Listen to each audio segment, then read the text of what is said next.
കോഴിക്കോട് പന്തീരാങ്കാവിൽ വൈദ്യുതി നിലച്ചതിൽ പ്രതിഷേധിച്ച് KSEB. Office ആക്രമിച്ചു. ഒരു സംഘം എത്തി ഓഫീസിന് നാശനഷ്ടം വരുത്തിയെന്നാണ് പരാതി. കഴിഞ്ഞ ദിവസം രാത്രിയാണ് സംഭവം. സെക്ഷൻ ഓഫീസർ ജീവനക്കാർ പോലീസിൽ പരാതി നൽകി. ആനന്ദ് പുതൂരുണ്ട്. ആനന്ദ്, ഈ അപ്രഖ്യാപിത പവർ കട്ടിനെ തുടർന്ന് സംസ്ഥാനത്തൊട്ടാകെ വ്യാപകമായ പ്രതിഷേധം ഉണ്ടായിരുന്നു. ഈ പന്തീരാങ്കാവിലെ സംഭവവും ഇതുതന്നെയല്ലേ? തീർച്ചയായും രജനി, നമ്മളിപ്പോൾ നിൽക്കുന്നത് കോഴിക്കോട് പന്തീരങ്കാവ് കെ.എസ്.ഇ.ബി. ഓഫീസിന് മുമ്പിലാണ്. വ്യാഴാഴ്ച രാത്രി ഏകദേശം 12 കൂടിയിട്ടാണ് ഇത്തരത്തിൽ ഒരു സംഘം ആളുകൾ വന്നുകൊണ്ട് ഈ കെ.എസ്.ഇ.ബി. ഓഫീസ് ആക്രമിക്കുന്ന ഒരു സ്ഥിതിവിശേഷം ഉണ്ടായത്. നമ്മുടെ കൂടെ ഇപ്പോൾ ചേരുന്നത് അസിസ്റ്റന്റ് എഞ്ചിനീയറായ വിനീതാണ്. എന്തായിരുന്നു സംഭവിച്ചത്?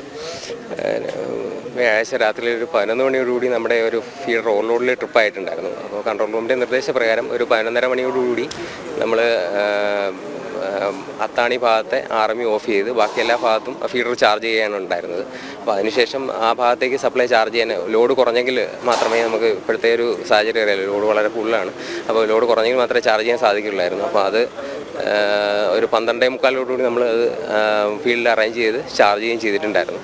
അപ്പോൾ അതിൻ്റെ ഇടയ്ക്ക് നമ്മുടെ ഇവിടെ ഒരു സംഘം ആളുകളെത്തി ഈ പറയുന്ന നമ്മുടെ ബോർഡിന് നേരെ കല്ലെറിയുകയും അപ്പം താഴെ ഇത് ബോർഡ് വലിച്ചെറിയുകയൊക്കെ ചെയ്യേണ്ടായി. അപ്പോൾ ഈ ശബ്ദം കേട്ടിട്ട് ഒരാൾ മാത്രമേ ഇവിടെ ഫോൺ ഡ്യൂട്ടി സ്റ്റാഫ് മാത്രമേ ഉണ്ടായിരുന്നു, ബാക്കി സ്റ്റാഫുകളെല്ലാം ഫീൽഡിൽ വർക്കിലായിരുന്നു.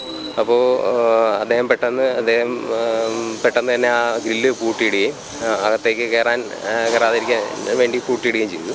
അപ്പോൾ അതുകൊണ്ട് അകത്ത് കയറി പ്രശ്നങ്ങളുണ്ടാക്കിയില്ല. എന്നാലും അവിടെ വന്നിട്ട് അദ്ദേഹത്തെ അസഭ്യം പറയും, ഈ കൊണ്ടിട്ടുള്ള ശവനെ അസഭ്യം പറയും, അദ്ദേഹം ബില്ല് കുലുക്കി അകത്ത് കയറാൻ ശ്രമിക്കുകയും ചെയ്തിരുന്നു. എന്നിട്ട് 12:45 സപ്ലൈ കിട്ടി ആളുകൾ പോവുകയും ചെയ്തിരുന്നു. ഈ പോലീസിൽ പരാതി നൽകിയിട്ടുണ്ട്? പോലീസിന് പരാതി നൽകിയിട്ടുണ്ട്. കഴിഞ്ഞ ദിവസം പോലീസ് എസ് ഐ ഇവിടെ വന്ന് പന്തീരങ്കാവ് എസ് ഐ വന്ന് ഇവിടെ അന്വേഷിച്ചിരുന്നു.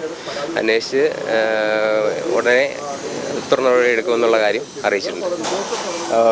രജനി, നമ്മളോട് ഇപ്പോൾ ചേർന്നത് കെ.എസ്.ഇ.ബിയുടെ അസിസ്റ്റന്റ് എഞ്ചിനീയർ വിനീത് കുമാറാണ്. അദ്ദേഹം നേരത്തെ സൂചിപ്പിച്ച പോലെ തന്നെ ഒരു സംഘം ആളുകൾ വന്ന് കല്ലെറിയുന്ന ഒരു സാഹചര്യം ഉണ്ടായിരുന്നു. എന്തായാലും ആളുകൾ പൊതുവെ ഇപ്പോൾ പരിഭ്രാന്തിയിലാണ്. പ്രത്യേകിച്ച് ഈ രാത്രി സമയങ്ങളിൽ ഈ ചൂട് വർദ്ധിക്കുന്നതിൻ്റെ ഭാഗമായി തന്നെ അത്തരത്തിൽ വീട്ടിൽ മറ്റ് ഫാനോ മറ്റ് സംവിധാനങ്ങളോ ഉപയോഗിക്കാൻ കഴിയാത്തതിൻ്റെ ഒരു മാനസിക സമ്മർദ്ദം അടക്കം അവർക്കുണ്ട്. അതിൻ്റെ ഭാഗമായാണ് അത്തരത്തിൽ ഒരുപക്ഷെ ഇത്തരത്തിലൊരു ആക്രമണം ഉണ്ടായിരുന്നത്. എന്തായാലും ഈ വിഷയവുമായി ബന്ധപ്പെട്ട് കെ.എസ്.ഇ.ബി. ഇപ്പോൾ പോലീസിനടക്കം പരാതി നൽകിയിട്ടുണ്ട്. അന്വേഷണം മുന്നോട്ട് പോവുകയാണെന്നാണ് നമുക്ക് അറിയാൻ വേണ്ടി സാധിക്കുന്നത്. രചന, ജനങ്ങളെ കുറ്റം പറയാൻ കഴിയില്ല ആനന്ദ്. കാരണം ഈ ഉഷ്ണതരംഗം അത് കോഴിക്കോടിനെ എല്ലാ സ്ഥലത്തും സംസ്ഥാനത്ത് എല്ലായിടത്തും ബാധിച്ചിരിക്കുകയാണ്. ഒന്ന് ഫാൻ ഇടാൻ പോലും കഴിയാത്ത അവസ്ഥ, രാത്രിയിൽ ഫാൻ ഇടാൻ പോലും പറ്റാത്ത അവസ്ഥയിലായി കഴിഞ്ഞാൽ പിന്നെ എങ്ങനെയാണ് അവർ കെ.എസ്.ഇ.ബി. ഓഫീസിനെതിരെ പറയാതിരിക്കുക?